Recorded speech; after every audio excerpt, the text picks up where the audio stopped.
اسی طرح شیخ سلیمان الجزولی رحمۃ اللہ علیہ، آپ نے ایک کتاب لکھی ہے درود پاک کے، اس میں ہزاروں سیغے ہیں، اور اس کا نام ہے دلائل الخیرات۔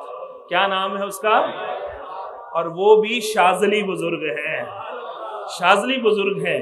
آپ نے درود پاک کی کتاب، یہ درود پاک کی فضیلت جو میں آپ کے سامنے عرض کر رہا ہوں کہ آپ کو ایک مرتبہ جناب وضو کے لیے پانی کی حاجت ہوئی، پانی کی حاجت ہوئی، آپ ایک کنویں پر گئے، نہ وہاں رسی تھی اور جناب نہ وہاں ڈول تھا، تو پریشان ہو گئے کہ نماز کا وقت قلیل ہے، پانی کی حاجت ہے، اب کیا کروں؟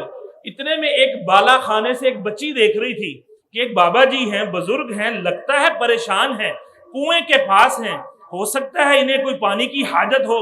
وہ بچی کو 10 سال کی ہوگی، وہ اپنے بالا خانے سے اترتی ہے اور آ کر کہتی ہے کہ بابا جی کیا مسئلہ ہے؟ کہنے لگے بیٹی پانی کی حاجت ہے، نہ رسی ہے نہ ڈول ہے۔ تو اس بچی نے سرکار صلی اللہ علیہ وآلہ وسلم پر درود پاک پڑھا تو پانی جو ہے اس کی تہ سر منڈیر تک آ گیا۔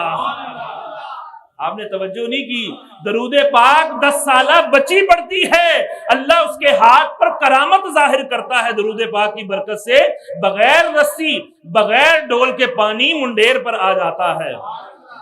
آپ نے وضو تو کر لیا اور وہ بچی جانے لگی، کہنے لگے بچی رک تو صحیح، مجھے یہ تو بتا تجھے یہ کمال کیسے ملا ہے کہ بغیر اسباب کے تو نے پانی کو منڈیر پر نکال لیا؟ کہنے لگی مجھے یہ اللہ نے انعام جو عطا فرمایا ہے نبی مکرم صلی اللہ علیہ وسلم پر درود پاک پڑھنے کی بدولت عطا فرمایا ہے۔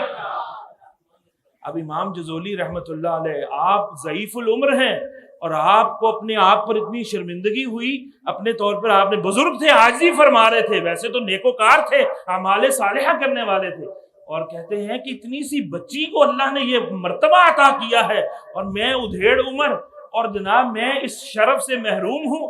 تو آپ نے نیت کر لی کہ انشاءاللہ میں سرکار صلی اللہ علیہ وسلم کی شان میں درود پاک کی کتاب لکھوں گا۔